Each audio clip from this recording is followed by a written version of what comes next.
إن الحمد لله نحمده ونستعينه ونستغفره ونعوذ بالله من شرور أنفسنا ومن سيئات أعمالنا من يهده الله فلا مضل له ومن يضلل فلا هادي له أشهد أن لا إله إلا الله وأشهد أن محمدا عبده ورسوله لا نبي بعده اللهم صل وسلم على سيدنا وحبيبنا محمد صلى الله عليه وسلم وعلى آله وأصحابه أجمعين أما بعد يا أيها الذين آمنوا اتقوا الله حق تقاته ولا تموتن إلا وأنتم مسلمون رب اشرح لي صدري ويسر لي أمري واحلل عقدة من لساني يفقهوا قولي Masyarul Muslimin rahimahullah, my dear brothers and sisters in Islam, we begin with mentioning the name of Allah subhanahu wa ta'ala, the most gracious, the most compassionate. By His mercy, by His will, by His power, He inspired all of us to be in the path of guidance of Allah subhanahu wa ta'ala. By His wisdom, by His mercy, He allowed us to be in the position, in nobility to serve Allah Azza wa Jalla, the most gracious, the most merciful, as the blessing for all of us to be the humble servant of Allah subhanahu wa ta'ala. And our salawat and salam to our beloved Prophet Muhammad sallallahu alaihi wasallam, along with his families and also his companions. My dear brothers and sisters in Islam, Al-Abbas radhiyallahu anhu came to the beloved Prophet Muhammad sallallahu alaihi wasallam, and he said to his beloved nephew, "Ya Muhammad, I am an old man. I got nothing left, and I don't have any purpose. Would you make dua to Allah subhanahu wa ta'ala to take my life? I'm ready to go." And the beloved Prophet Muhammad sallallahu alaihi wasallam, he said to his beloved uncle, "Oh my dear uncle, do not say that, but say, Allah allow me to live as long as my life is good for me. And then take my life as long as the death is good for me.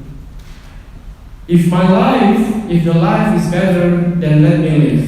If the death is better for me, then let me die."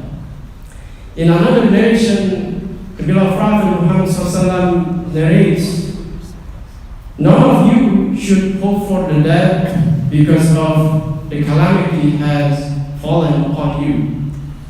But if you can, then say to Allah, Allahumma ahyini ma kanatil hayatu khairani, wa tawaffani idha kanatil wafatu khairani."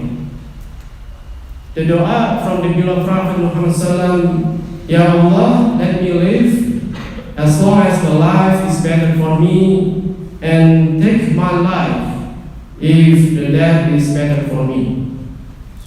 My dear brothers and sisters in Islam, I'd like to begin with reflection upon this supplication taught by our beloved Prophet Muhammad SAW, with the moral message of this supplication is to remind ourselves about the value of life that we are experiencing now, and also remind ourselves that our journey in this life, our lifetime, the duration of our life, is really depends only to Allah Azza wa Jalla.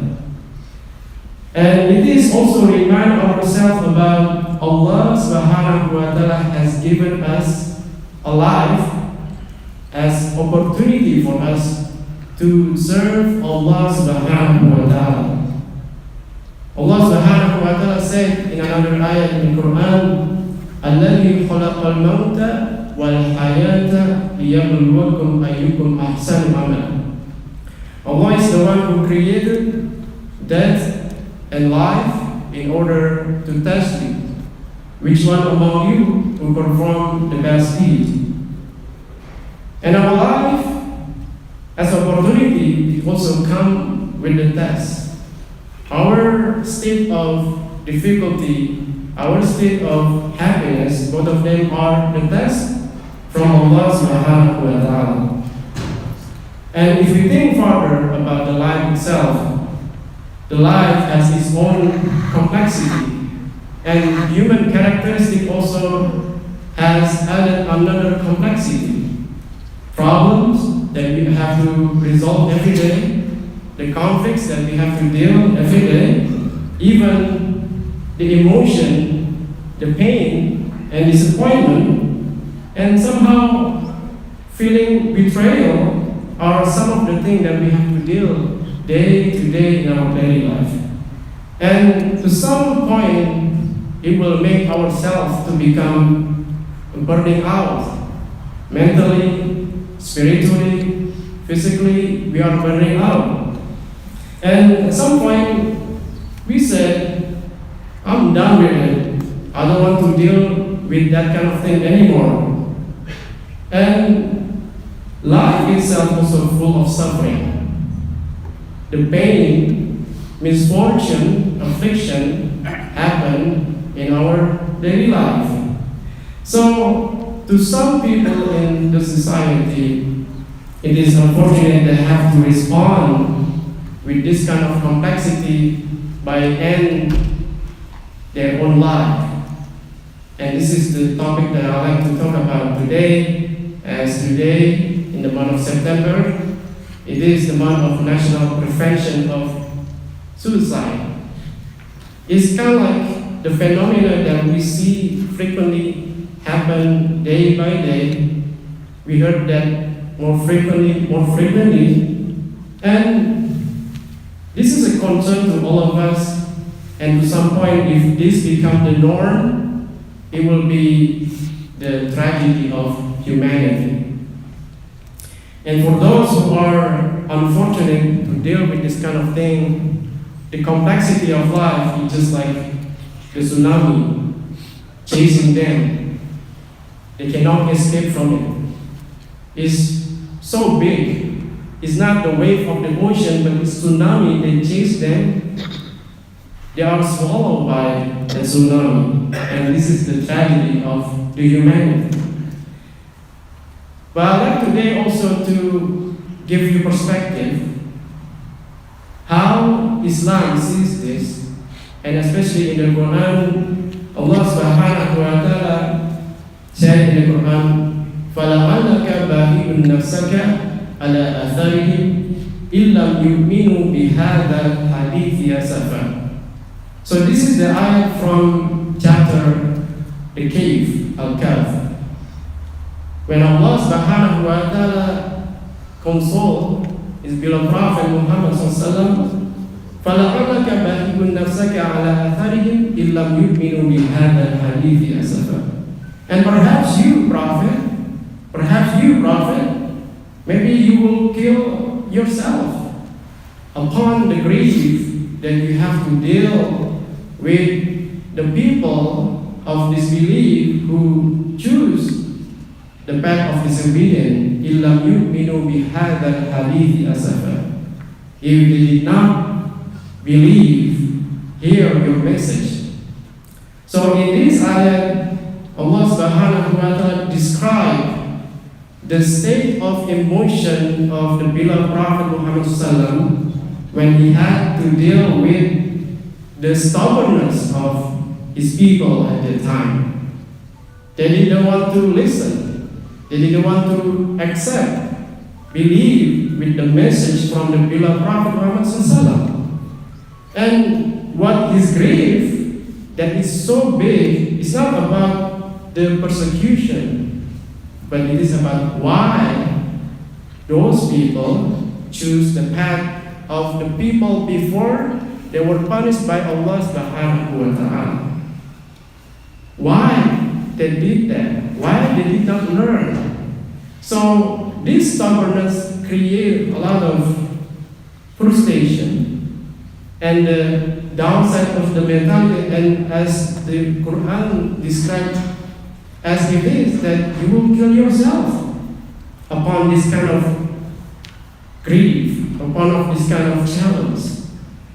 And in another ayat in the Quran from Surah Al-Maryam, it is described when the Maryam, the mother of Isa alayhi salam, had to endure the pain of the labor of Isa alayhi salam, and he had to go under the shade of the palm tree, and she had to endure so much the pain of the labor of Isa alayhi salam, and also in addition to that, the pain, the emotional pain, because of how people talk about her, how people accuse her by having illicit relation, by having a son without a father. All of that physical pain, all of that emotional pain accumulates so much until she said, I wish I died before this, and I wish I was not exist. I wish I was forgotten, not exist. Better like that. And another story that I'd like to share with you, it is a story about the ulama, a scholar who is saved by his own nasiha. And the name of this scholar is Buya Hamka, famous scholar from Indonesia, where he had to endure his painful moment where he was accused by the ruler at the time by putting him in the prison for a crime that he did not commit. It is a fitna. And when he was in the prison, he was in a lonely moment.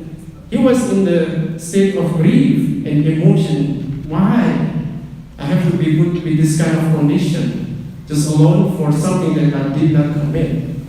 And to some extent, that emotional pain over and over, repeated over and over again until what he described in his memoir. And he said there was a shaitan came to him in the form of the voice and giving insinuation. Why you just end your own life and all of this pain will be ended. You're not going to feel that anymore. It's end. You're free. And that voice of the shaitan and the iman of the big scholar came into the battle. At some point, the turning point of Buya Hamka, when he remembered, I've been working so hard for these years. I give people a good advice. I wrote many books. I perform a class, a lecture, a khotbah everywhere that advise people to be happy. If this is gonna happen, then all of my hard work, all of the tears, all of the sweat that I've been sacrificing so much will be gone like that. And he remembered about his own nasiha that he advised to the people to be happy. Then eventually he defeated the voice of